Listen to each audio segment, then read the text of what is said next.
Okay तो चलो अपने स्टार्ट करते हैं। देखो, तुम लोगों का 6 सेमेस्टर में जो भी सब्जेक्ट्स है, मैं सारे सब्जेक्ट का भी डिस्कशन नहीं कर रहा हूँ।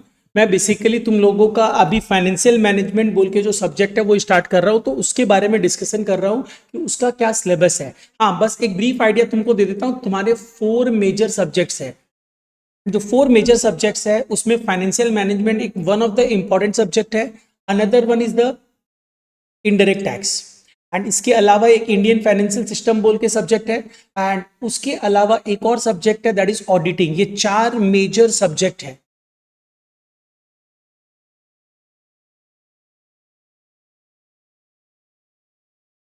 ठीक है, तो चलो अब अपने स्टार्ट करते हैं।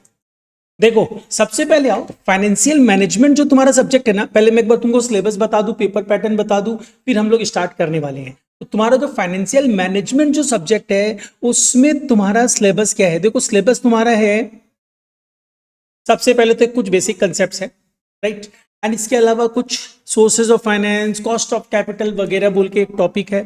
एक टॉपिक है that is EBIT, EPS analysis. EBIT refers to earning before interest and tax, earning per share, उनका एनालिसिस होता है। एंड लिवरेज है, कुछ कैपिटल स्ट्रक्चर से रिलेटेड पार्ट है। वर्किंग कैपिटल बोल के एक टॉपिक है। कैपिटल बजटिंग बोल के एक टॉपिक है। डिविडेंड डिसीजन बोल के एक टॉपिक है, जिसमें तुम्हारा मोस्ट इंपॉर्टेंट टॉपिक जो है ना, ये है this one and this one. इससे तुमको 20 मार्क्स का क्वेश्चन पूछेगा, ध्यान रखना। एंड इससे भी तुमसे 20 मार्क्स का क्वेश्चन पूछ सकते हैं। और बात बाकी जो है ठीक है, जितने मार्क्स से पूछेंगे देख लेंगे। अब आओ next part. Next part is, ये तो तुम्हारा सिलेबस है जो मैं तुम्हारे साथ शेयर भी कर दूंगा। अब तुम आ जाओ पेपर पैटर्न क्या रहेगा सर। तो देखो, पेपर पैटर्न जो रहने वाला है फाइनेंशियल मैनेजमेंट का, this is the paper pattern. तुम्हारे पास 2 ग्रुप रहेंगे, group 1 and group A and group B. Group A तुम्हारे पास जो रहेगा उसमें तुमसे 5 मार्क्स के क्वेश्चन पूछे जाएंगे, एंड 5 मार्क्स के क्वेश्चन 8 क्वेश्चन पूछे जाएंगे। तुम्हारे पास 3 ऑप्शंस रहेंगे छोड़ने के, 5 अटेम्प्ट करना। मतलब ultimately you will gate 5 into 5, that is 25 marks का कवरेज तुमको ग्रुप ए से मिलने वाला है। छोटे छोटे क्वेश्चन रहेंगे। एंड ग्रुप बी जो रहेगा दैट इंक्लूड्स 10 मार्क्स के क्वेश्चंस, एंड 10 मार्क्स के क्वेश्चंस में 8 क्वेश्चन रहेंगे, इसमें भी 3 ऑप्शंस रहेंगे, आप छोड़ सकते हो। 5 अटेम्प्ट करने हैं, 10 इंटू 5, 50 मार्क्स का कवरेज यहां से मिलेगा। इन टोटल 75 मार्क्स का कवरेज की मैं बात कर रहा हूं, that you will get from CU exams. और व्हाट अबाउट सर 25 मार्क्स, जो प्लस इसमें 25 मार्क्स का कवरेज होगा वो तुम्हारा इंटरनल से होने वाला है, कॉलेज एग्जाम से मिलेगा,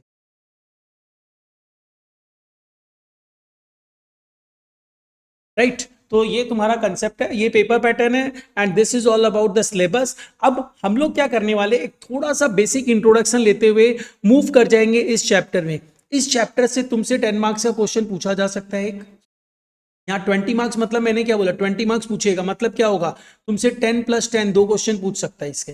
इधर 10 + 10 2 क्वेश्चन पूछ लेगा, ठीक है। इधर डिविडेंड पॉलिसी, डिविडेंड डिसीजन से पूछा जा सकता है तुमसे 5 मार्क का क्वेश्चन। यहाँ पे लिवरेज से तुमसे 10 नंबर का क्वेश्चन पूछा जा सकता है। इसी लिवरेज से या कैपिटल बजटिंग से एक 5 मार्क्स का क्वेश्चन और पूछा जा सकता है। वो ये लोगों का अपना इंटरनल मैटर रहेगा, हमें सब पूरा सिलेबस कंप्लीट करना है। तो सबसे पहले आ जाओ, हम अब बेसिक इंट्रोडक्शन में मूव कर रहे हैं ऑफ फाइनेंशियल मैनेजमेंट। और ध्यान रखना, हम लोग जो भी चैप्टर करेंगे साथ साथ उसका पीवाईक्यूज भी सॉल्व करते हुए चलेंगे, जिससे तुमको प्रॉब्लम ना हो। बहुत इंपॉर्टेंट सब्जेक्ट है ये, तो कुछ गड़बड़ नहीं करना है। अच्छा, अब सबसे पहले आओ, और एक चीज ध्यान रखना, सिंस ये एफएम जो ना थोड़ा फॉर्मूला बेस्ड है, तो तुम क्या करना ना, 2 कॉपी बनाना, और इसमें थ्योरी भी रहेगा। तो हम लोग बेसिकली 3 कॉपीज इसके लिए मेंटेन करेंगे। रिमेंबर, सबसे पहले मैं ये भी बता दे रहा हूं, विल मेंटेन 3 कॉपीज। एक जो मैं क्लास में करवाऊंगा प्रैक्टिकल, दूसरा थ्योरी के लिए मैं बता दूंगा थ्योरी कब करवाएंगे, एंड तीसरा जो अपने करेंगे दैट इज फॉर्मूला बुक। मतलब जो जो चैप्टर्स में फॉर्मूलाज रहेंगे मैं समझाऊंगा, समझाने वाला पार्ट अपने क्लास में समझ लिए। उसके बाद घर में जाके तुमको क्या करना है, तुमको बेसिकली स्पेसिफिकली फॉर्मूलाज अलग से सिंपली, मतलब अपने क्या करेंगे, कंसेप्ट समझे प्लस लर्निंग भी है, तो लर्निंग पार्ट को तुम यहाँ पे रखोगे। ये जो बुक है formula book, that is for learning, मतलब एग्जाम में सिर्फ हम लोग इसको देखेंगे और जाके एग्जाम देने चले जाएंगे, तो ऐसा कंसेप्ट रहेगा। तो ये बस ध्यान रखना। अब हम लोग आते हैं सर ये फाइनेंशियल मैनेजमेंट होता क्या है। सबसे पहले तो ये जो पर्टिकुलर पीडीएफ है वो भी मैं शेयर कर दूंगा, लेकिन बेसिकली अभी यहाँ पे अपने एक ब्रीफ डिस्कशन इंट्रोडक्शन का लेंगे। What is financial management. देखो फाइनेंशियल मैनेजमेंट जो ये पर्टिकुलर सब्जेक्ट है ये दो वर्ड्स के मिक्सचर से बना है, फाइनेंशियल प्लस मैनेजमेंट। मतलब बेसिकली अंडर दिस चैप्टर हम लोग समझेंगे क्या, इस सब्जेक्ट में हम लोग ये समझने वाले हैं मैनेजमेंट ऑफ फाइनेंस। फाइनेंस मतलब मनी, फंड। फंड को कैसे मैनेज करें। फंड को मैनेज करे का मतलब क्या हुआ सर, अल्टीमेटली तुम्हें यह समझना है कि how to procure the fund. Basically simple सी चीज सोचो, तुमने क्या किया, एक बिजनेस प्लान किया। बिजनेस प्लान करने के लिए तुमने देखा मुझे बिजनेस करना है, इलेक्ट्रॉनिक बिजनेस का, मतलब इलेक्ट्रॉनिक गुड्स का बिजनेस करना है। ठीक है भाई, उसके लिए करना क्या पड़ेगा, एक दुकान खोलनी पड़ेगी। वो दुकान के लिए या तो जगह खरीदनी पड़ेगी या रेंट पे लेनी पड़ेगी, बहुत सारे प्रोडक्ट लेने पड़ेंगे, पूरा इस्टेब्लिशमेंट रेडी करना पड़ेगा। तो सब करके तुमने प्लान किया, पहले आइडिया आई इलेक्ट्रॉनिक गुड्स का बिजनेस करना है। अब आइडिया के लिए उसके लिए फंड चाहिए, कितना फंड चाहिए, 50 लाख। ये फंड आएगा कहां से, अब फाइनेंशियल मैनेजमेंट का रोल चालू हो जाता है। First you got the idea, अब उस आइडिया को इंप्लीमेंट करने के लिए पैसा चाहिए। तो फाइनेंशियल मैनेजमेंट बोलता है आप फंड को प्रोक्योर करोगे, मतलब अरेंज करोगे। कहां से अरेंज करेंगे, आपने सोचा चलो 30 लाख रुपया तो पापा से ले लेते हैं और 20 लाख रुपया बैंक से लोन ले लेते हैं, 50 लाख अरेंज हो गया, मतलब आपने फंड अरेंज कर लिया। ठीक है, अब फंड अरेंज करने के बाद क्या करोगे, बेसिकली फाइनेंशियल मैनेजमेंट में 3 स्टेप्स इंक्लूडेड रहती है। वन इज प्रोक्योरमेंट,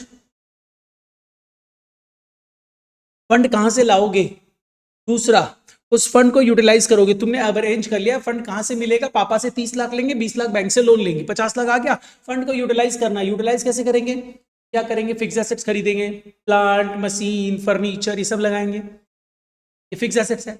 इसके अलावा मेरे को इलेक्ट्रॉनिक गुड्स, एसी, रेफ्रिजरेटर और टेलीविजन, वॉट जो मैं बेचूंगा वो सब स्टॉक में लाके रखना पड़ेगा, उनके लिए भी पैसा लगेगा, तो वो सब में भी इन्वेस्ट करना होगा। करंट एसेट्स, वर्किंग कैपिटल में इन्वेस्टमेंट करना होगा। मतलब बेसिकली क्या हुआ, आपने फंड यूटिलाइज करना चालू किया, फिक्स एसेट्स खरीदे, स्टैब्लिशमेंट रेडी किया, उसके साथ साथ करंट एसेट्स कुछ इन्वेस्ट किए, वर्किंग कैपिटल के लिए पैसा रख लिया, ये सब अरेंजमेंट किया। प्रोक्योरमेंट के बाद यूटिलाइजेशन हो गया। अब क्या होगा, आप बिजनेस स्टार्ट कर दो, बिजनेस स्टार्ट कर दोगे, गुड्स बेचोगे, फिर नया गुड्स खरीदोगे, फिर बेचोगे, प्रोसेस चलता रहेगा। लास्ट में प्रॉफिट होगा, प्रॉफिट को डिस्ट्रीब्यूट करना होगा। किसमें डिस्ट्रीब्यूट करोगे, बैंक वाले को लोन का इंटरेस्ट दे दोगे, और बेसिकली पापा से जो लोन लियो पापा को कुछ प्रॉफिट का हिस्सा दे दोगे, कुछ तुम रख लोगे। तो ये पूरा प्रोसेस जो होता है this is known as the financial management. Procurement, utilization, समझ में आ रहा है ना, एंड डिस्ट्रीब्यूशन। तो बेसिकली हम क्या कर रहे हैं, procurement, utilization and distribution of fund जो करते हैं, the thing is known as what, this entire thing is known as the financial management. Procurement, utilization and distribution of fund is termed as a financial management. This is financial management of funds. Funds मतलब पैसा, money, उसको manage करोगे। और इसको manage करने के लिए क्या होगा, तुम्हारे पास बहुत सारे स्टाफ्स होंगे, तुम खुद मैनेज करोगे, वगैरह वगैरह, वो अभी नहीं समझना है। तो बेसिकली देख, यहां पे मैंने एक फाइनेंशियल मैनेजमेंट का डेफिनेशन दिया है। What is that definition, financial management comprises the forecasting, पहले तुमने आइडिया ली, planning, organizing, directing, coordinating and controlling all the activities relating to acquisition, that is procurement, application, that is utilization of the financial resources of an undertaking in keeping with its financial objective। तुम्हारा objective क्या है, profit कमाना। Profit कमा के क्या करोगे, जो उसके हिस्सेदार है उनमें बांटोगे, दैट इज डिस्ट्रीब्यूशन। तो that is the financial management. In simple words, financial management is the procurement, utilization and distribution of the funds. And ध्यान रखना, यहां पे देखो मैंने दिया aspects of the financial management, procurement of the fund, utilization of the fund. And ये जो particular part है, इसमें अब आता है क्वेश्चन कि ये जो सर आप लोग फाइनेंशियल मैनेजमेंट कर रहे हैं, उनके कुछ फंक्शंस होते हैं क्या। यस, फाइनेंशियल मैनेजमेंट में 3 फंक्शंस होते हैं, और जो मैंने ये बोला ना, ये 3 पार्ट यही फंक्शंस होते हैं। प्रोक्योरमेंट मतलब क्या होता है, बेसिकली क्या हुआ, फाइनेंसिंग डिसीजन, फंड अरेंज करना। फंड अरेंज करके क्या करोगे, यूटिलाइज करोगे, that is the investment. And उसके बाद क्या करोगे, अल्टीमेटली डिस्ट्रीब्यूट करोगे, दैट इज डिविडेंड।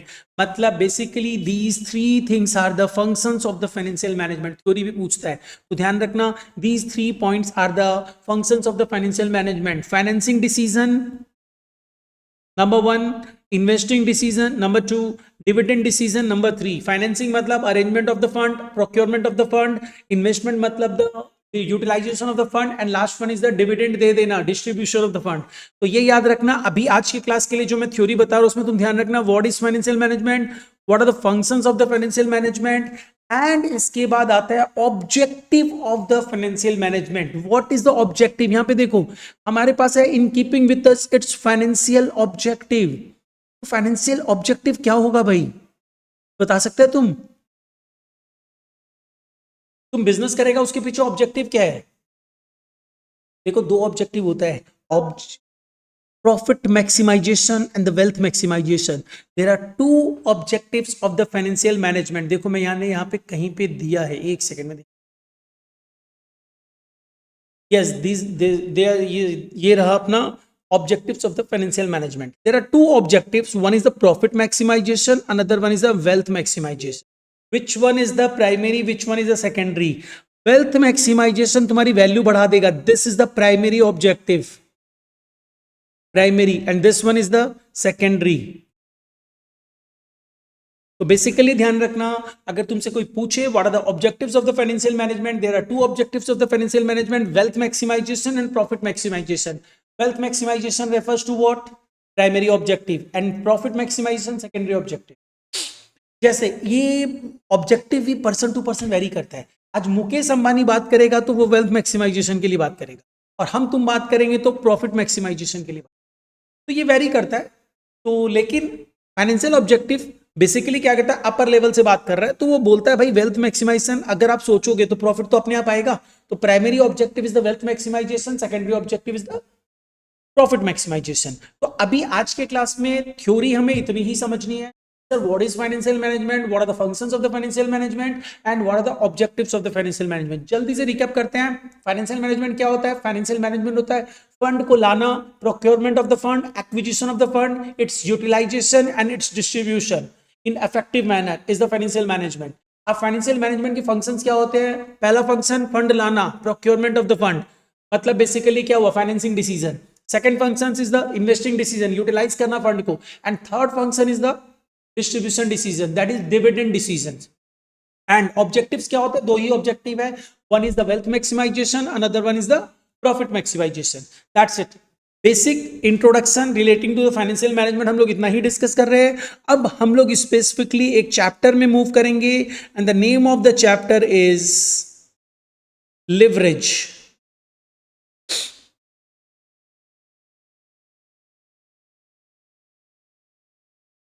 चलिए मैं स्टार्ट करता हूं topic, that is the leverage से. ये फाइनेंसिंग डिसीजंस का पार्ट है. Let's start. हम लोग एक नया चैप्टर स्टार्ट कर रहे हैं, दैट इज कॉल्ड लिवरेज. देखिए लिवरेज जो चैप्टर में स्टार्ट कर रहा हूं इसके बारे में मैं सबसे पहले कुछ कंसेप्ट बताऊंगा, लेकिन before starting with the concept तुम सबसे पहले समझ लो ये चैप्टर तुमसे कितने मार्क्स के लिए पूछा जा सकता है. तो देखो वैसे मैं बोलूंगा ये चैप्टर तुमसे फॉर 15 मार्क्स पूछा जा सकता है. सर 15 मार्क्स का तो कोई क्वेश्चन ही नहीं रहेगा. देखो ये चैप्टर तुमसे 5 मार्क्स के लिए पूछा जा सकता है, प्लस 10 मार्क्स के लिए पूछा जा सकता है. मतलब इन टोटल 15 मार्क्स के लिए ये चैप्टर तुमसे एग्जाम में पूछा जा सकता है. इजी चैप्टर है लेकिन 15 मार्क्स का कवरेज है. मार्क्स वाइज बहुत इंपॉर्टेंट है, अदरवाइज कंसेप्ट वाइज इजी सा टॉपिक है. ठीक है, तो ये ध्यान रखना. 10 नंबर तो 100% श्योर है, पूछेगा ही पूछेगा. अब क्वेश्चन याद है सर ये लिवरेज होता क्या है? तुम लोग को याद है, तुम लोग कभी क्लास 9-10 में साइंस पढ़ता था तो उसमें होता था first class lever, second class lever, third class lever. याद है? बोलो बोलो. तो कुछ नहीं याद है. बेसिकली क्या होता है, leverage word is derive from the word lever. Machine का लीवर हुआ करता था, उससे ये वर्ड डिराइव हुआ. This word is derived, it is derived from the word lever. Lever भी किसका? मशीन का. Lever of a machine. तो सर ये लीवर मशीन का क्या डिफाइन करता था, मैं बताता हूं तुम लोग को अगर शायद याद आ जाए। कि lever of the machine define करता था कि capacity of a machine to lift a particular object. It defines capacity of a machine to lift a particular object. Suppose कर लो मैंने एक मशीन बना रखी है, उससे हम लोग क्या करते हैं ना, 2 kg 5, सपोज कर लो जैसे कभी कभी तुम लोग दुकान में जाता है तो तराजू रहता है ना, जो बेसिकली वो लोग क्या करते हैं, उसमें क्या करते हैं, कुछ ना कुछ नाप तोल करते रहते हैं। तो सपोज कर ले उसमें वो कितना नापेंगे, 5 kg 10 kg 20 kg 50 kg। Suppose कर ले मैं उसमें 500 kg का सामान रख दूं तो वो टूट जाएगा। तो बेसिक क्यों टूट जाएगा, क्योंकि उसकी कैपेसिटी नहीं है।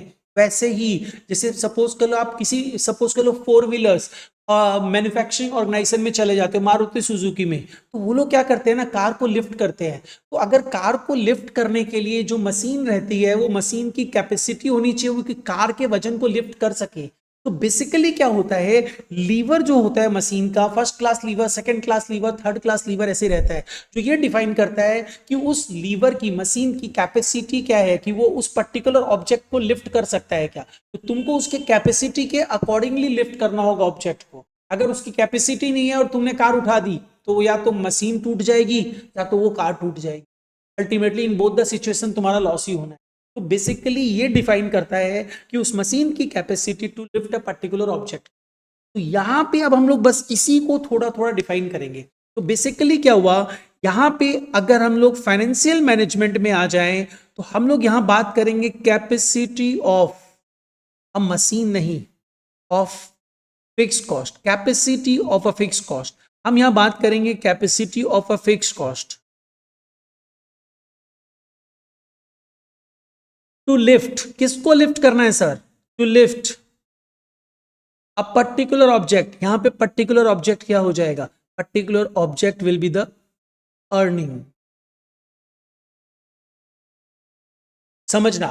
अब मैंने क्या बताया, अब यहां पे आएंगे हम इसी चीज से, इसी लिवरेज वर्ड से अपने डिराइव करेंगे यहां पे लिवरेज का मतलब क्या होता है। तो देखो मैंने तो थोड़ा सा तुमको कंसेप्ट दे दिया।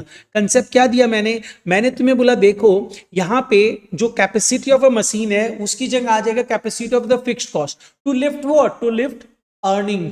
प्रॉफिट को बढ़ाने के लिए, प्रॉफिट को लिफ्ट करने के लिए हमारा फिक्स कॉस्ट जो है उसकी कैपेसिटी है क्या, कि वो मेरे प्रॉफिट को बढ़ा सकता है। बस इसी चीज को हमें यहां डिफाइन करना है, that entire thing is known as the leverage. तो बेसिकली क्या हुआ, अगर मैं यहां पे जाऊं कि लिवरेज का मतलब फाइनेंशियल मैनेजमेंट में क्या होता है, देखो इन सिंपल वर्ड्स हम लोग लिखेंगे, in financial management, in financial management leverage defines capacity of fixed cost to lift its, to lift firm's earnings. Earnings refers to profit, right? Firm's earnings. तो और कुछ नहीं है। तो अब क्वेश्चन आएगा यहां पे, देखो ये तो लिवरेज है। अब ये लिवरेज जो है उसके लिए तुम्हें पता होना चाहिए ना सर फिक्स कॉस्ट क्या क्या होते हैं। अब हम लोग चले जाएंगे फिक्स कॉस्ट में। तो तुम मेरे को बताओ फिक्स कॉस्ट क्या क्या है, टाइप्स ऑफ फिक्स कॉस्ट। पहले फिक्स कॉस्ट की बात करते हैं फिर टाइप्स पे मूव ऑन करेंगे। तो पहले तो मुझे ये बताओ तो फिक्स कॉस्ट क्या होता है।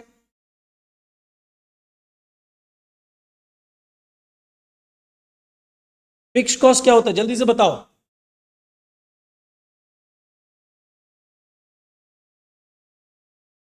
नहीं नहीं तुम मतलब एग्जांपल मत दे, फिक्स कॉस्ट का मतलब क्या होता है।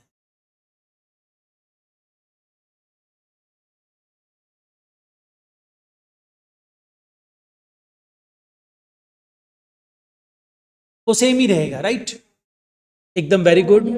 हाँ हाँ। तो बेसिकली क्या हुआ, that cost, that expenditure which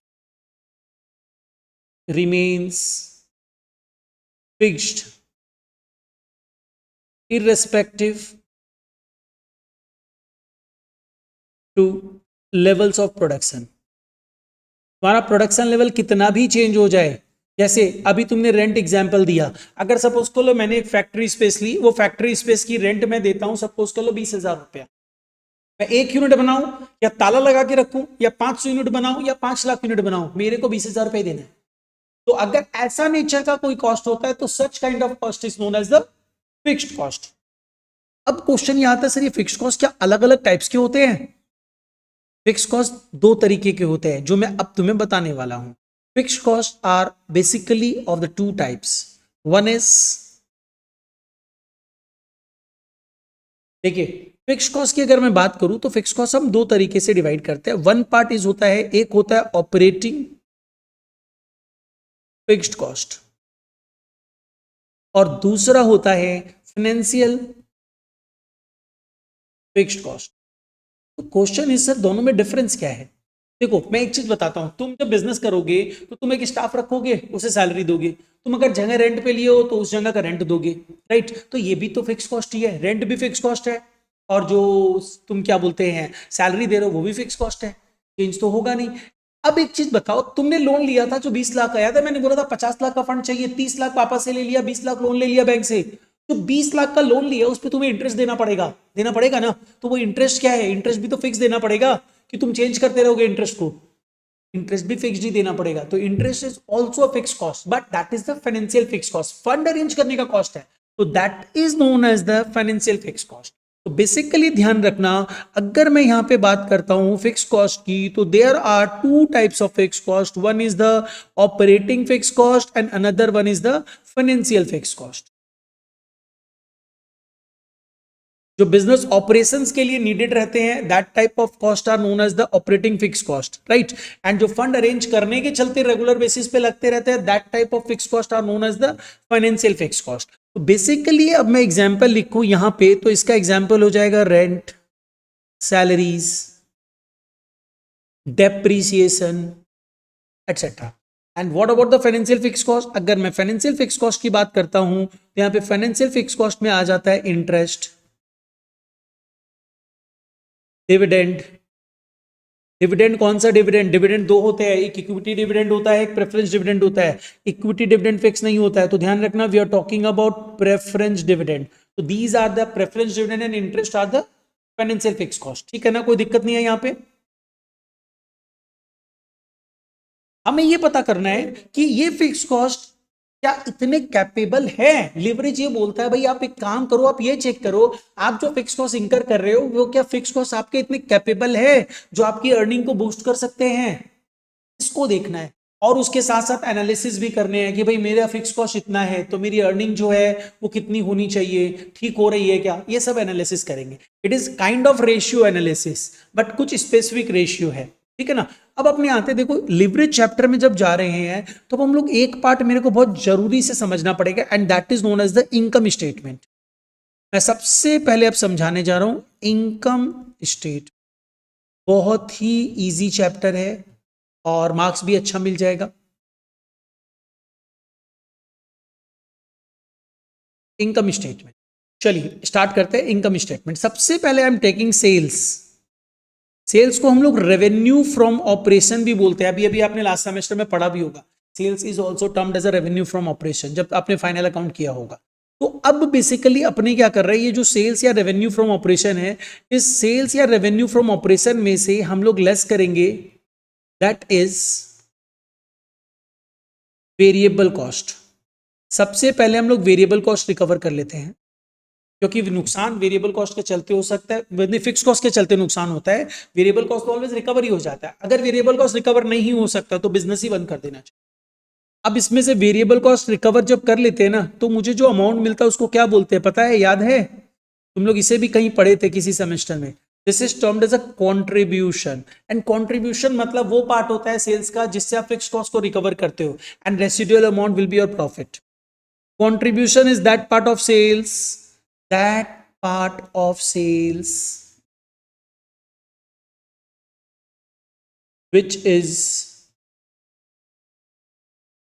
available to recover fixed cost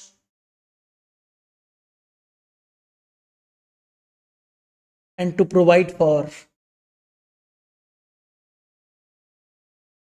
profit.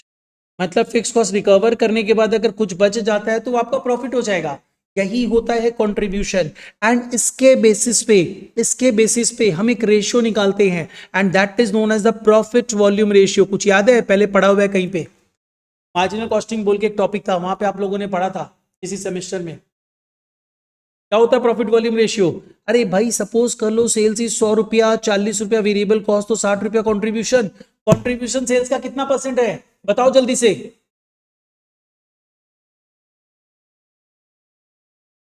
Anyone? कोई नहीं बताएगा? कॉन्ट्रीब्यूशन मतलब 60 रुपया 100 रुपया का कितना परसेंट है? 60% ना।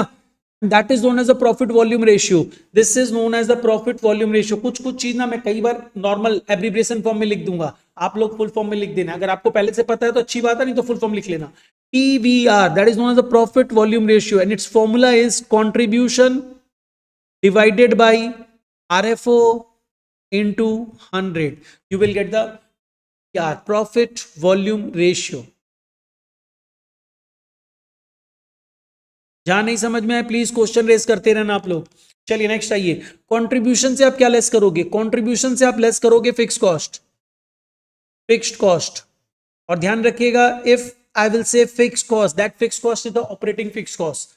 ध्यान रखना, अगर सिर्फ फिक्स कॉस्ट बोला जाए तो that is always operating fix cost. ठीक है, तो पहले मैंने ऑपरेटिंग फिक्स कॉस्ट लेस किया। जैसे ही मैं ऑपरेटिंग फिक्स कॉस्ट लेस करूंगा, मुझे जो अमाउंट मिलने वाला है, this is known as the EBIT। What is EBIT? अगर मैं फुल फॉर्म की बात करूं तो it is termed as earning before interest and tax. Earning before interest and tax लिख लीजिएगा, earnings before interest and tax, this is EBIT। And this can also be termed as operating profit.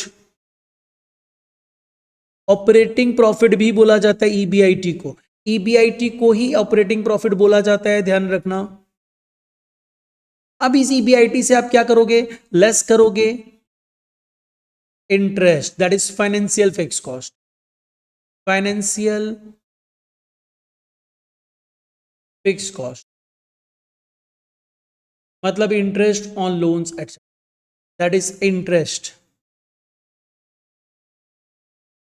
Interest जैसे ही less करोगे, अब तुमको जो amount मिलेगा that is termed as a profit before tax, PBT। अब इस PBT में से तुम क्या लेस करोगे? टैक्स लेस करोगे, गवर्नमेंट का टैक्स। उसको लेस करने के बाद जो अमाउंट तुम्हारे पास बचेगा that is known as the PAT, profit after tax. And इस प्रॉफिट आफ्टर टैक्स में से प्रेफरेंस शेयर होल्डर्स को उनका डिविडेंड दे देते हैं, तो इसमें से हम लेस कर देंगे प्रेफरेंस डिविडेंड। अब प्रेफरेंस डिविडेंड लेस करने के बाद जो अमाउंट बचेगा, this is known as the equity earnings, जिसको हम बोल सकते हैं profit available for equity share holders. Profit available for equity share holders, जिसको हम एब्रिविएशन फॉर्म में पफेस भी बोलते हैं। बहुत जन इसे पफेस बोलते हैं, profit available for equity share holders. हम लोग इसे इक्विटी अर्निंग्स बोल देंगे। इस इक्विटी अर्निंग्स में से अब इक्विटी शेयर होल्डर्स को उनका डिविडेंड दे देते हैं, equity dividend. And equity dividend देने के बाद जो अमाउंट बच जाता है वो बिजनेस के पास, फर्म के पास, कंपनी के पास पड़ा रह जाता है। And this is known as the retained earnings. This is known as the retained earnings, profit जो कंपनी ने रख लिया। तो ये था पूरा कंप्लीट इनकम स्टेटमेंट, राइट। अब क्वेश्चन ये आता है, सर लिवरेज से इसका क्या रिश्ता? एक लिवरेज का मतलब होता है कि आप अपने फिक्स कॉस्ट की कैपेसिटी को एनालाइज करोगे कि आपका फिक्स कॉस्ट आपके अर्निंग को बूस्ट कर रहा है क्या, आपको ये एनालाइज करना है। यहां पे बेसिकली ये जो पार्ट है, आपका फिक्स कॉस्ट कहां कहां दिखाई दे रहा है, आपको देखो तो जल्दी से। आपको फिक्स कॉस्ट कहां कहां दिखाई दे रहा है? आपको फिक्स कॉस्ट यहां दिखाई दे रहा है, एक फिक्स कॉस्ट। दूसरा फिक्स कॉस्ट कहां दिखाई दे रहा है? अभी मैं एक बार ये प्रेफरेंस डिविडेंड की बात नहीं करूंगा, मैं सिर्फ फाइनेंशियल फिक्स कॉस्ट की बात करूंगा, दैट इज इंटरेस्ट। ये दो फिक्स कॉस्ट आपको दिखाई दे रहे हैं। तो बेसिकली क्या हुआ ना, लिवरेज जो होते हैं ना, तीन तरीके के लिवरेज होते हैं। बेसिकली यहां पे समझना, आपके इस फिक्स कॉस्ट को बेयर कैसे किया जा रहा है, इसको कैसे डिफाइन करेंगे?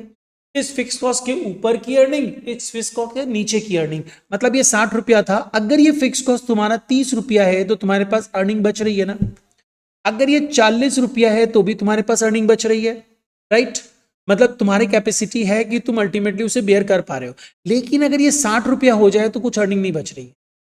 अगर ये 70 रुपया हो जाए तो तुम नुकसान में चले जाओगे। तो बेसिकली क्या हुआ, तुमको इसको एनालिसिस कैसे करना है, तुम्हारे फिक्स कॉस्ट की पहले की अर्निंग, तुम्हारे फिक्स कॉस्ट की बाद की अर्निंग, वो एनालाइज करोगे। If it is more than one, इसका मतलब क्या हुआ कि आपके ऑर्गेनाइजेशन की कैपेसिटी है कि वो आपका ऑपरेटिंग फिक्स कॉस्ट बियर कर पा रहा है। जैसे यहां मैंने लिखा 60 रुपया और यहां मैंने लिखा सपोज कर लो 40 रुपया, तो यहां 20 रुपया आया। तो 20 रुपया आने का मतलब देखो यहां पे क्या हुआ, 60 फिक्स कॉस्ट के ऊपर की earning divided by fix cost के नीचे की earning, contribution divided by EPIT आपका कितना है, 60/20, इट कम्स टू 3 टाइम्स। मतलब आपका ऑर्गेनाइजेशन आपके फिक्स कॉस्ट को बियर करके अर्निंग को दे रहा है, लेकिन आपका फिक्स कॉस्ट ज्यादा है। जितना ज्यादा रहेगा ये लिवरेज, उतना ज्यादा आपका फिक्स कॉस्ट रहेगा, रिस्की सिचुएशन रहेगी।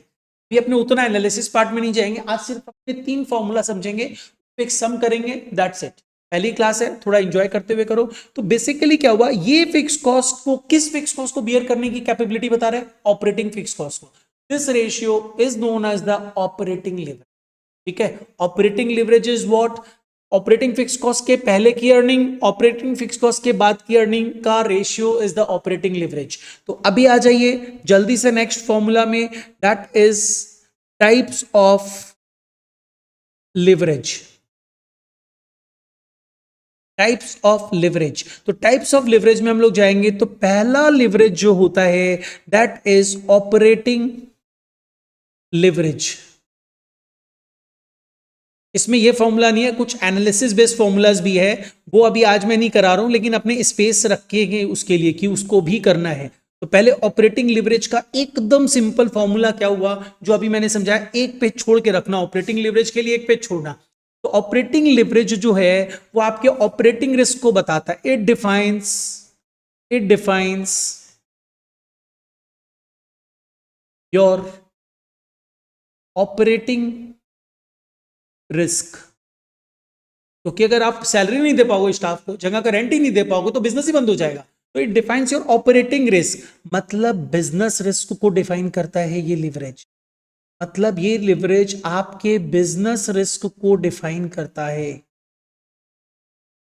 एंड इसका फॉर्मूला क्या है, एक सिंपल सा फॉर्मूला मैंने क्या बताया, इसके ऊपर की अर्निंग, इसके नीचे की अर्निंग, मतलब कंट्रीब्यूशन डिवाइडेड बाय ईबीआईटी। तो आपका फॉर्मूला बनता है यहां पे कंट्रीब्यूशन डिवाइडेड बाय ईबीआईटी। ठीक है, if it is more than one, इसका मतलब आपका ऑर्गेनाइजेशन आपके ऑपरेटिंग फिक्स कॉस्ट को बियर कर सकता है एंड बाद में रेसिडुअल अर्निंग छोड़ के जाता है। ठीक है, अभी अपने उतना एनालिसिस पार्ट में नहीं जाएंगे, बस फॉर्मूला समझ रहे हैं। तो बेसिकली ध्यान रखना, ऑपरेटिंग लिवरेज इज दिस। अब आइए नेक्स्ट पार्ट, इसमें एक पेज स्पेस छोड़ के रखना है, एक पेज का, और कुछ नहीं समझ रहे अभी। Number two is, next page में आ जाइए, फाइनेंशियल लिवरेज। फाइनेंशियल लिवरेज जो होगा वो आपको क्या डिफाइन करने वाला है, देखो फाइनेंशियल लिवरेज डिफाइन करेगा आपका ऑर्गेनाइजेशन आपके फाइनेंशियल फिक्स कॉस्ट को बियर कर सकता है क्या। तो भाई फाइनेंशियल फिक्स कॉस्ट को बियर कर सकता है, मतलब इस फाइनेंशियल फिक्स कॉस्ट के पहले की अर्निंग, इस फाइनेंशियल फिक्स कॉस्ट के बाद की अर्निंग का अगर मैं रेशियो ले लूं तो मुझे पता चल जाएगा ये मेरा ऑर्गेनाइजेशन मेरे फाइनेंशियल फिक्स कॉस्ट को बियर करके अर्निंग दे पा रहा है क्या। मतलब मेरा ये फाइनेंशियल फिक्स कॉस्ट क्या मेरे अर्निंग को बूस्ट करने में सहायक है, ये मेरे को पता चलेगा।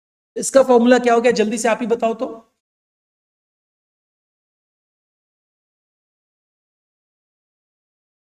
फाइनेंशियल लिवरेज का फॉर्मूला, यस वेरी गुड, इसका फॉर्मूला अपना हो गया फाइनेंशियल लिवरेज का ये क्या डिफाइन कर रहे हैं, पहले फॉर्मूला चलो समझ लिए तो लिख ही लेते हैं, EBIT divided by EBT, this is financial leverage. अगर ये मोर देन वन है, इसका मतलब तुम्हारा ऑर्गेनाइजेशन तुम्हारे फाइनेंशियल फिक्स कॉस्ट को बियर कर सकता है। इट डिफाइंस, अगर बियर नहीं कर पा रहा है मतलब फाइनेंशियल रिस्क है, इंटरेस्ट नहीं दे पाओगे, तो basically it defines financial risk, it defines financial risk. Financial leverage भी हो गया। तीसरा लिवरेज मेरा होता है दैट इज कंबाइंड लिवरेज।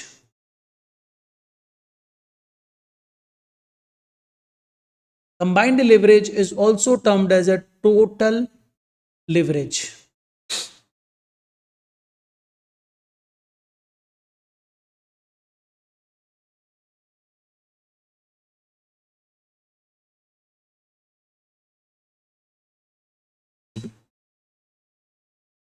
ठीक है भाई, ये क्या रिस्क को ये मतलब ये लीवरेज क्या बोलता है पता है, ये लीवरेज बोलता है भाई तुम्हारा ऑर्गेनाइजेशन क्या तुम्हारे जो दोनों कॉस्ट है, फाइनेंशियल फिक्स कॉस्ट और ऑपरेटिंग फिक्स कॉस्ट, दोनों को बियर कर सकता है क्या। तो उसके लिए मेरे को क्या करना है पता है, इन दोनों फिक्स कॉस्ट के ऊपर की अर्निंग, तो दोनों फिक्स कॉस्ट के ऊपर की अर्निंग क्या है, कॉन्ट्रीब्यूशन, और उसके नीचे की अर्निंग क्या है, पीबीटी।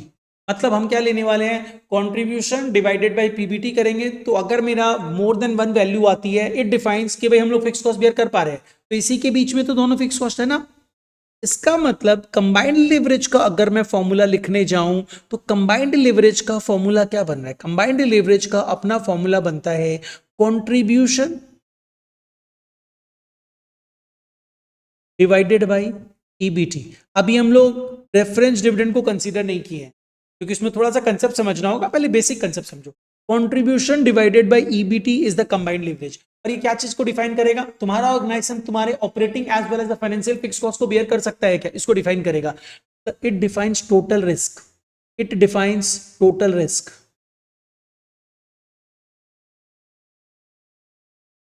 क्योंकि दोनों फिक्स कॉस्ट को बियर कर पा रहे हो कि नहीं ये बताएगा। तो ये भी मोर देन वन आ रहा है मतलब आप बियर कर पा रहे हो, नहीं तो नहीं बियर कर पा रहे हो। तो फिक्स कॉस्ट की कैपेसिटी को जानने के लिए हम इस पर्टिकुलर लिवरेज कंसेप्ट को अप्लाई करते हैं ऑर्गेनाइजेशन में। आप तो एग्जाम के लिए पढ़ रहे हो, एक्चुअल प्रैक्टिकल लाइफ में भी अप्लाई होता है ये सब। तो ये तीन लिवरेज थे, एकदम बेसिक लेवल में तीन ही लिवरेज है। आई थिंक तीनों फॉर्मुलाज तुम्हें याद हो गए होंगे राइट ना। तो जल्दी से मेरे को बताओ तो ऑपरेटिंग लिवरेज का फॉर्मूला क्या होता है,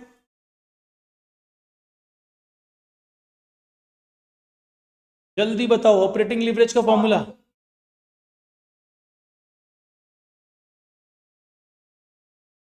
एंड फाइनेंशियल लिवरेज का फॉर्मूला,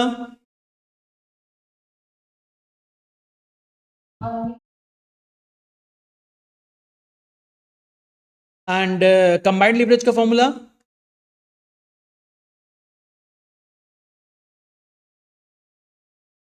वेरी गुड।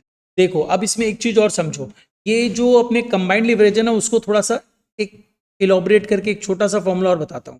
अगर मैं ऑपरेटिंग लिवरेज का formula contribution divided by EBIT लिख दूं, इसको मल्टीप्लाई कर दूं फाइनेंशियल लिवरेज के फॉर्मूला से, that is EBIT divided by EBT, तो क्या हो रहा है, देखो ये तुम्हारा कट जा रहा है ईबीआईटी ईबीआईटी, मतलब बचा क्या, कंट्रीब्यूशन डिवाइडेड बाय ईबीटी। और कंट्रीब्यूशन डिवाइडेड बाय ईबीटी तो कंबाइंड लिवरेज है। तो क्या हम लोग ये लिख सकते हैं, दिस वन इज व्हाट, ये क्या था अपना, contribution divided by EBT is operating leverage, EBIT divided by EBT is financial leverage. तो हम यहाँ पे अगर कंबाइंड लिवरेज निकालना हो तो ये फॉर्मूला भी यूज कर सकते हैं कि operating leverage into financial leverage is the combined leverage. Got it, ठीक है ना। चलो जल्दी से आ जाओ क्वेश्चन नंबर 10। ये स्टडी मैट तुम लोगों को मिल जाएगा, हम लोग क्वेश्चन नंबर 10 में आ रहे हैं। क्वेश्चन नंबर 10 में क्या दिया हुआ है, बोला देखो फॉर्म की डिटेल्स आपके पास अवेलेबल है, सेल्स है, वेरिएबल कॉस्ट है, फिक्स कॉस्ट है। आपने बोरो किया है 10 लाख रुपया at the rate 10% per annum पे, equity share capital is 10 lakhs and tax rate is 50%। You have to calculate operating leverage, financial leverage, combined leverage. अब अभी ये दो पार्ट अपने करने वाले नहीं है कि ये क्या है सर, ये हमें अभी नहीं,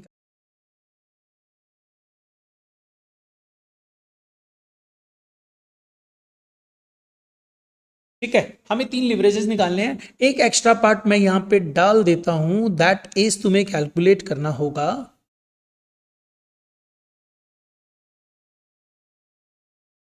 पीवीआर, प्रॉफिट वॉल्यूम रेशियो, और एक मैं तुमसे कैलकुलेट करवाऊंगा number 5, that is EPS. EPS refers to what, कुछ पता है? Earning per share. EPS means होता है earning per share, earning per share. Equity shares जो है उसमें एक एक शेयर्स पे आप कितना कमा रहे हो, that is known as the earning per share. ये आपको कैलकुलेट करना है। चलिए एनीवे, अब हम लोग मूव ऑन करते हैं सम में। सबसे पहले जब भी आप लिवरेज का सम्स करोगे, first you need to prepare income statement. हम लोग क्वेश्चन नंबर 10 कर रहे हैं, पेज नंबर 15 लिख लेना। तो चलो स्टार्ट करते हैं, पेज नंबर 15,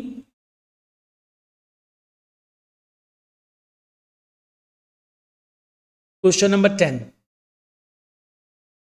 और जैसे आपने बताया, मैंने फॉर्मूला बुक बोली, वो क्या था पता है? फॉर्मूला बुक मतलब मैंने जो ये 3 फॉर्मूला लिखा है ना, लिवरेज का इतना कहानी था, तुमको सिर्फ क्या करना है, इतना कहानी वगैरह कुछ नहीं लिखना है, खाली इनकम स्टेटमेंट बनाना है, 3 तो फॉर्मूला लिखने हैं, that is the formula book. बिना मतलब का एक्स्ट्रा ज्ञान नहीं, सिर्फ हमको एग्जाम में क्या डालना है वो चीजें लेके रखेंगे। और कंसेप्ट तो समझना जरूरी है, इसलिए हम लोग पूरा कंसेप्ट समझ रहे हैं। अभी हम लोग इस सम को जब सॉल्व करेंगे, सबसे पहले make the income statement. Format है सब ध्यान रखना, देखो एग्जाम में तो फॉर्मेट बनाना पड़ेगा। इनकम स्टेटमेंट का फॉर्मेट हम लोग बनाएंगे।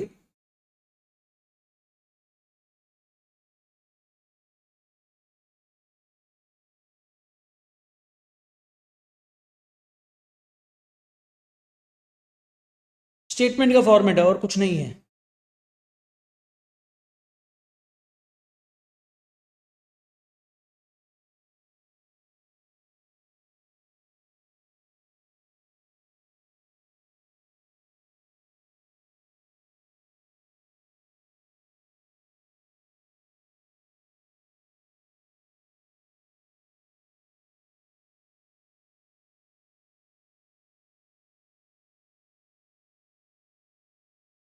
चलिए ऊपर में एक हेडिंग दे दीजिए, इनकम स्टेटमेंट।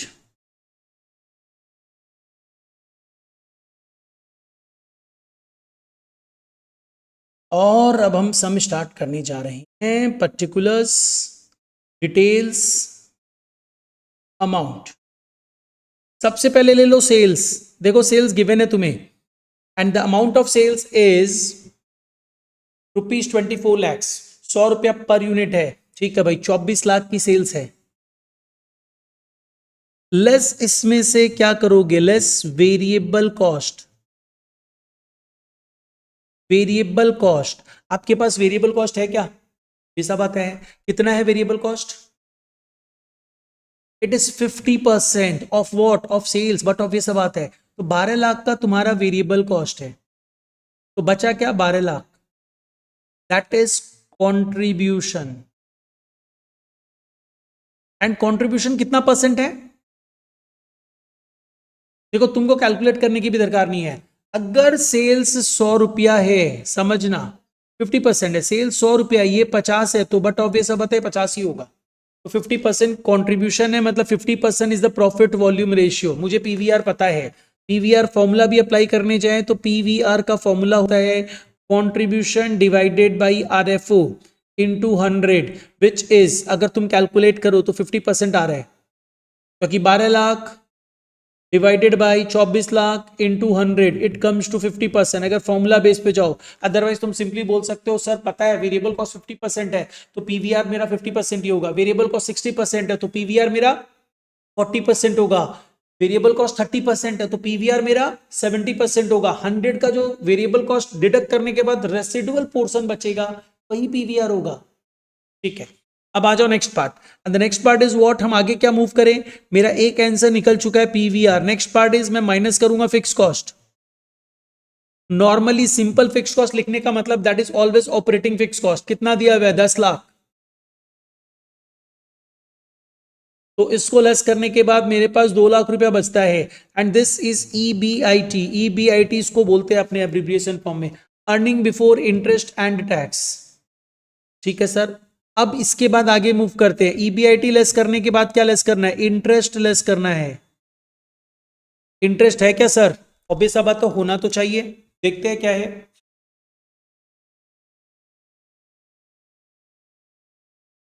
कितना इंटरेस्ट दिख रहा है भाई? इंटरेस्ट 10% है, 10 लाख का 10%, 10 लाख का लोन, 10 लाख के लोन का 10% इंटरेस्ट मतलब 1 लाख का इंटरेस्ट, और इंटरेस्ट लेस करने के बाद तुम्हारे पास जो अमाउंट बचेगा वो अमाउंट क्या है तुम्हारा? PBT, profit before tax, 1 lakh रुपए। एंड इस प्रॉफिट बिफोर टैक्स में से तुम क्या लेस करने वाले हो? इसमें से देखो तुम्हारे पास दिया हुआ है टैक्स है 50%, टैक्स माइनस कर दो, less tax at the rate. कई बार सब में ना टैक्स रेट दी नहीं रहती है, तो तुम उसे एज्यूम कर सकते हो कि भाई 50% है, 40% है, तो 50% मतलब 50,000 रुपया टैक्स दे दिया। अब टैक्स देने के बाद जो बचा वो 50,000 बचा, सब में कहीं भी प्रेफरेंसेस का जिक्र नहीं है। इसका मतलब जो है इक्विटी शेयर्स ही है। इसका मतलब ये जो अमाउंट है, जो पैट आया है, वही पफेस भी है, राइट ना? तो this is PAT, and since equity dividend equity shares है ही नहीं, तो this is also PAES, profit available for equity share holders. अब मुझे एक एक करके सारे आंसर देने हैं। सर पीवीआर का आंसर हम दे चुके हैं, पीवीआर कितना है? 50%। अब लिवरेजेस का आंसर देते हैं। सबसे पहले हम आते हैं ऑपरेटिंग लिवरेज। ऑपरेटिंग लिवरेज क्या फॉर्मूला था, जल्दी से बोलो तो।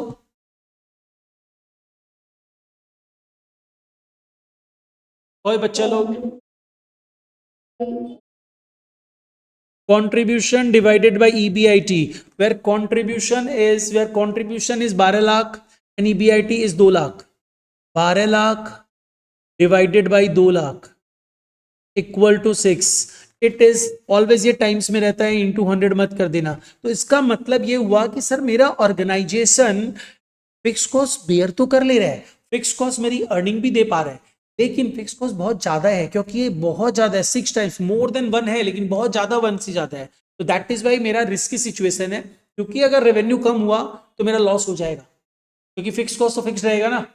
तो इसीलिए जैसे सपोज कर ले यहाँ पे मेरा कंट्रीब्यूशन 10 लाख हो जाता तो हम ब्रेक इवन में आ जाते, 9 लाख हो जाता तो हम नुकसान में चले जाते। That is why risky situation है। क्या एनालिसिस अभी बस ऐसे ही बोल दिया, मैं समझा नहीं रहा हूं, अभी हम लोग सिर्फ फॉर्मूला का एप्लीकेशन समझ रहे हैं। Number 2, financial leverage. फॉर्मूला क्या था? बोलो बोलो। EBIT divided by EBT, EBIT divided by EBT. What is EBIT? EBIT 2 lakh और EBT 1 lakh, equal to 2 times. This is also more than 1, मतलब हमारा organization operating fix cost bear कर सकता है, एंड ये बहुत ज्यादा भी नहीं है, तो रिस्की नहीं है। मतलब due to financial fix cost हमारे ऑर्गेनाइजेशन में ज्यादा रिस्क नहीं है, ठीक है, लेकिन due to operating fix cost हम रिस्क में है, क्योंकि जरा सा भी कुछ गड़बड़ हुआ हम लॉस में पहुंच जाएंगे। एंड तीसरा leverage is combined leverage. The combined leverage का फॉर्मूला क्या होता है? हम लोग डायरेक्ट अप्लाई करेंगे ना, operating leverage into financial leverage.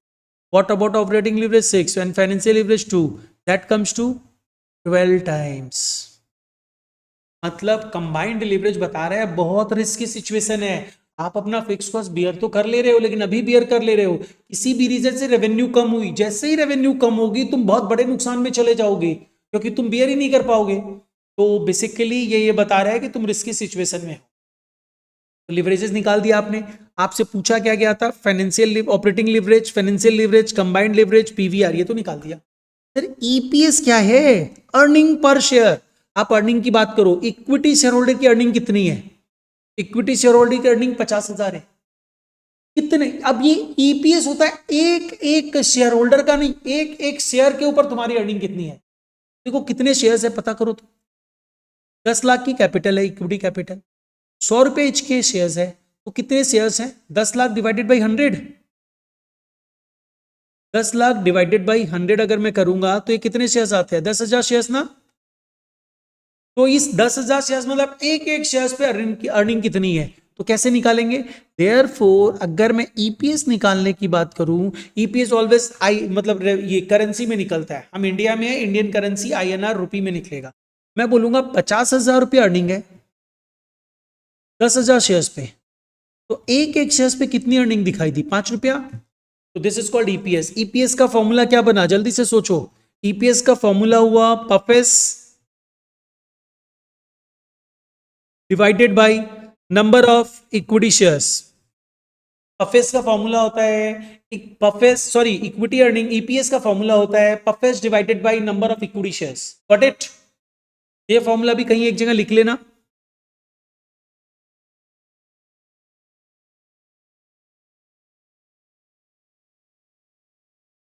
Okay, समझ में आया? आज के क्लास में हमने क्या किया? हमने समझा फाइनेंशियल मैनेजमेंट का सिलेबस क्या है, क्या पेपर पैटर्न है, फाइनेंशियल मैनेजमेंट होता क्या है, उसका ऑब्जेक्टिव क्या होता है, एंड सीधा विल मूव टू द मतलब बेसिकली हमने मूव किया कहाँ पे? लिवरेज में। तो दिस इज द कंसेप्ट जो आज हमने समझा है। एक बार गो थ्रू करके रखना। एक लास्ट चीज मेरे को बताओ, तो तुम लोग से पूछते हैं, तुम बताओ तो मेरे को कि objectives of the financial management क्या डिस्कस किया था हमने? What are the objectives of the financial management?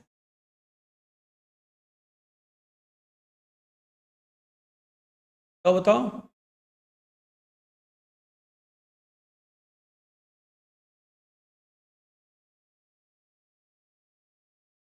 Yes, there are two objectives: profit maximization and the wealth maximization. Or remember, wealth maximization is the primary objective and profit maximization is the secondary objective. ठीक है? चलो, आज हम लोग और कुछ नहीं कर रहे हैं और मैं अभी तुमको कुछ होमवर्क भी नहीं दे रहा हूं। हम लोग बहुत बेसिक डिस्कशन किए हैं, इसको गो थ्रू करके रखना properly, and next class discuss करेंगे कि आगे कैसे करना है। तो अपनी क्लासेस जो रहेगी, एफएम की क्लासेस रहेगी और आईडीटी की क्लासेस रहेगी, ये तो अपने अभी स्टार्ट कर देते हैं। और तुम लोगों को साथ साथ ऑडिट की क्लास भी मिलेगी एंड इंडियन फाइनेंशियल सिस्टम की क्लास भी मिलेगी। ये 4 क्लासेस रहेगी अपनी। और जो माइनर पेपर है वो तुम लोग देख लेना कैसे करना है, वो लास्ट में एग्जाम के टाइम भी पढ़ोगे तो हो जाएगा। ठीक है, तो आज की क्लास तो यहीं पे ओवर करते हैं।